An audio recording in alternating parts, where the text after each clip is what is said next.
ika-6 na buwan na pagdadalaghan ni Isabel, ang Anghel Gabriel ay sinugo ng Diyos sa Nazaret, Galilea, sa isang dalaga na ang panganay Maria. Siya'y nakatatag ng kasal kay Jose, isang lalaki buhat sa ibig ng aling David. Paglapit ng anghel sa pinaroonan ng dalaga, binati niya ito, "Matuwa ka, ikaw ay nagdudulog sa Diyos," wika niya. "Sumasa iyo ang Panginoon." Nagilumihanan si Maria sa gayong pangungusap at inisip niya ng mabuti kung ano ang kahulugan niyo. Kaya sinabi sa kanya ng anghel, "Huwag kang matakot, Maria, sapagkat kinalulutan ka ng Diyos. Makinig ka, ikaw ay mabili at manganak ng isang lalaki at siya'y tatawagin mong Jesus. Magiging dakila siya at tatawagin anak ng kataas-taasan. Ibibigay sa kanya ng Panginoong Diyos ang trono ng kanyang amang si David. Maghahari siya sa angkan ni Jacob magpakailanman, at ang kanyang paghahari ay walang hanggan." "Paano mangyayari ito gayon ako'y dalaga?" tanong ni Maria.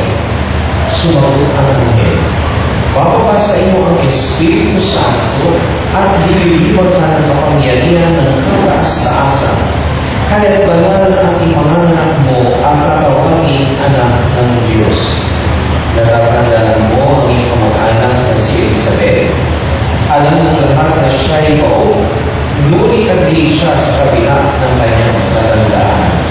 At ngayon ika-6 na buwan na ng kanyang pagdadalang tao, sapagkat walang hindi mapangyayari ang Diyos." Sagot si Maria, "Ako'y alipin ng Panginoon, mangyari sa akin ang iyong sinabi." At nilisan siya ng anghel. Ito, mga kapatid, ang mabuting balita ng ating kaligtasan. Pinupuri ka namin, Panginoon Jesucristo.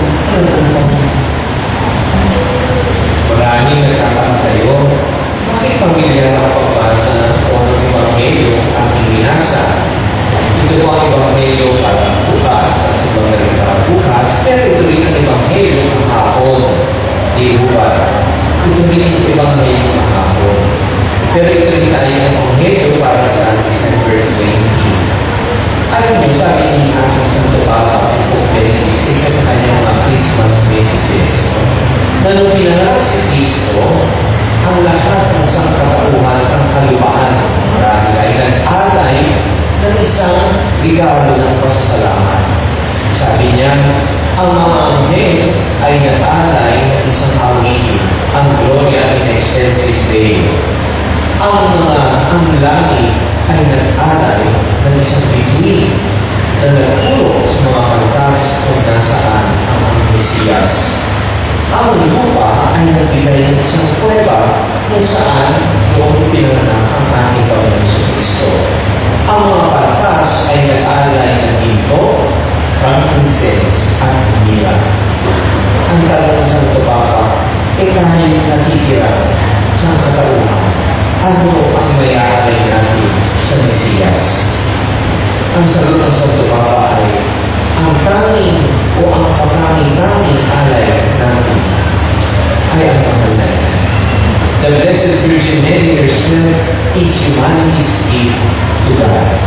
Dahil si Maria, ipinapakita niya na ang isang tao ay may kapasidad na dalhin ang Diyos sa kabila ng kanyang hinaan, sa kabila ng kasalanan ng tao.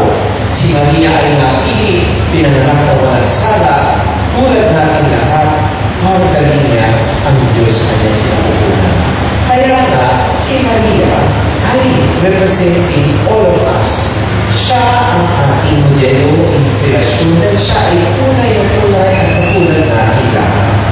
Ang kanyang katangian ay makikita rin sa ating mga puso. Yan sa tinatanong natin, mahirap ba magkaroon ng malinis na puso sa panahon yun? Si Maria na kaya yun. Kung kaya ni Maria, kaya din natin. Mahirap ba magpakumbaba? Si Maria na kaya yun. Kung kaya ni Maria, kaya din natin. Bakit kaya ang papansin natin ngayon ay nakatuon sa ina ng Diyos.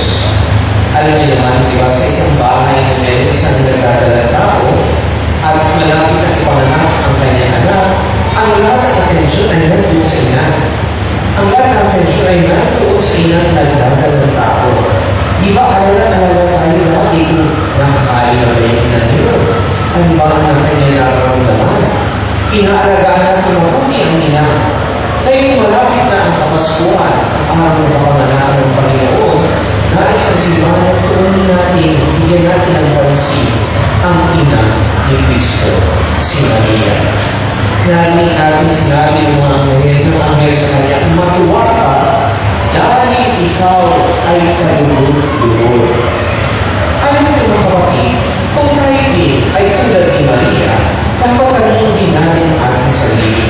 Ano ba ang dahilan kung bakit ang Diyos ay natutuwa sa akin? Ano kaya ang dahilan kung bakit ang Diyos ay patay na patay sa akin? Bakit niya pinadala ang isa kanyang bukong na anak para lang sa akin? Ano ba ang nakikita niyang maganda sa akin? Sagutin natin ang tatanungan niya ngayong gabi bago ay matulog. Ano kaya ang maganda sa akin na kaya-kaya sa mata ng Diyos? Minsan, hindi natin masagot ang tanong na yan. Bakit? Kasi tayo mga Pilipino, mahilig tayo sa mga bitang inaalipusta. Ang sabi nga nila, Pinoys are fond of the underdogs.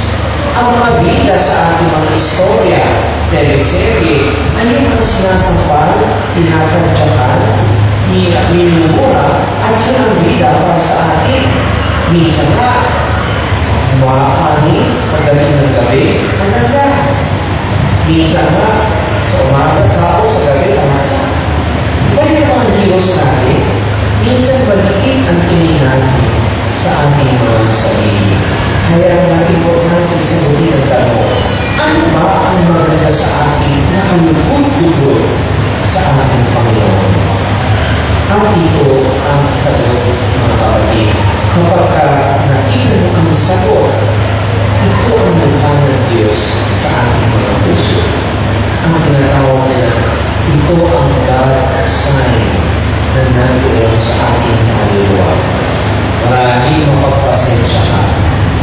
Yan ay kinaluludan ng ating Panginoon. Marahil ikaw ay mapagbigay. Yan ang kinaluludan ng Panginoon. Marahil ikaw ay mapagpatawad. Yan ang kinaluludan ng ating Panginoon.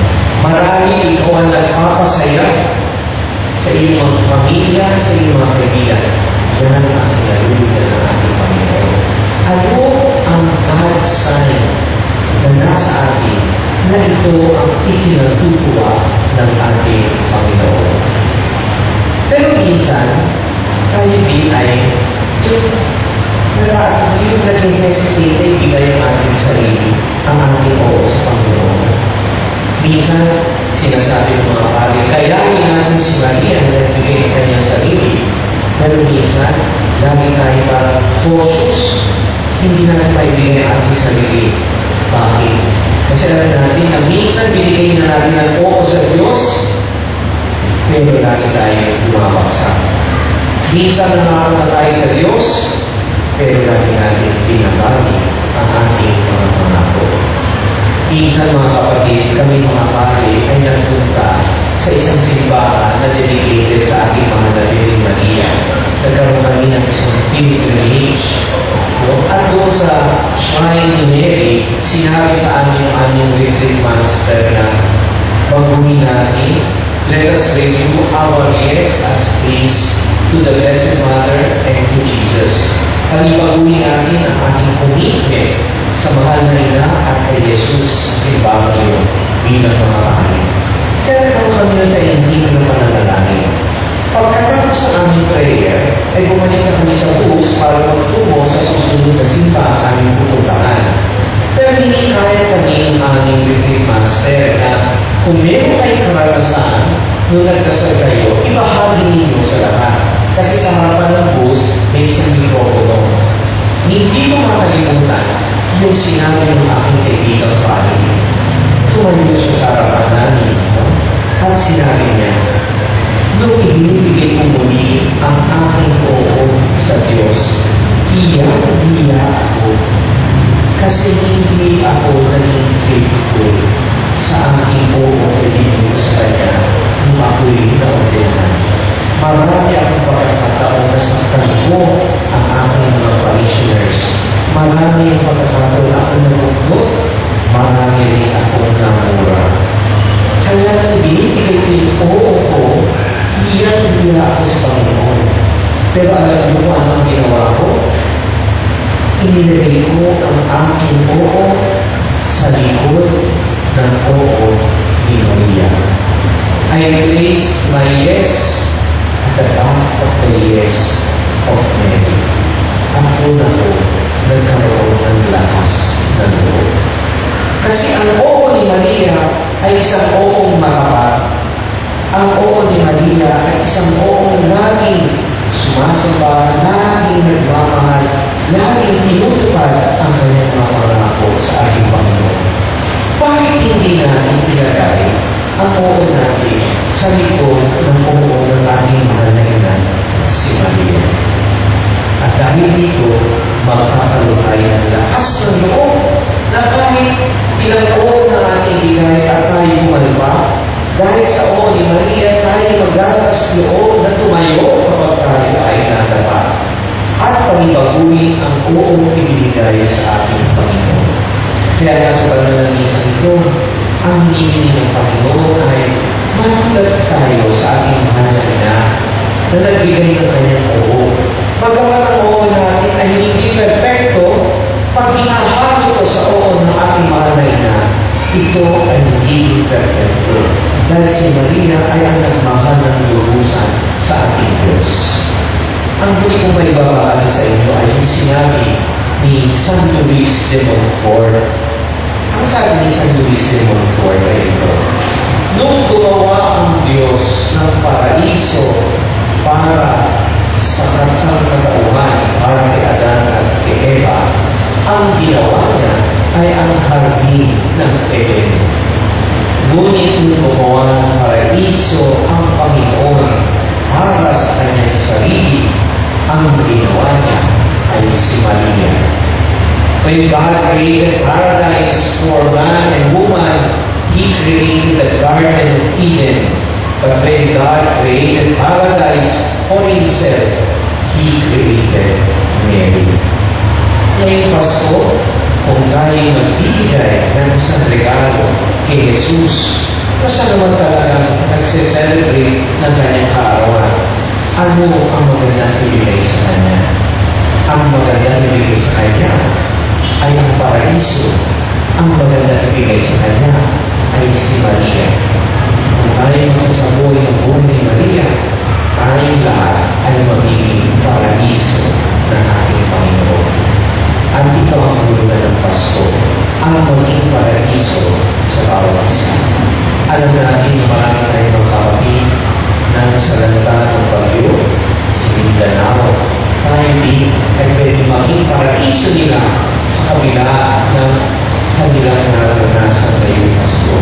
So mga kapatid, ang hamon ay kung nais natin tularan ang oo ni Maria, itapo natin sa likod ng kanyang oo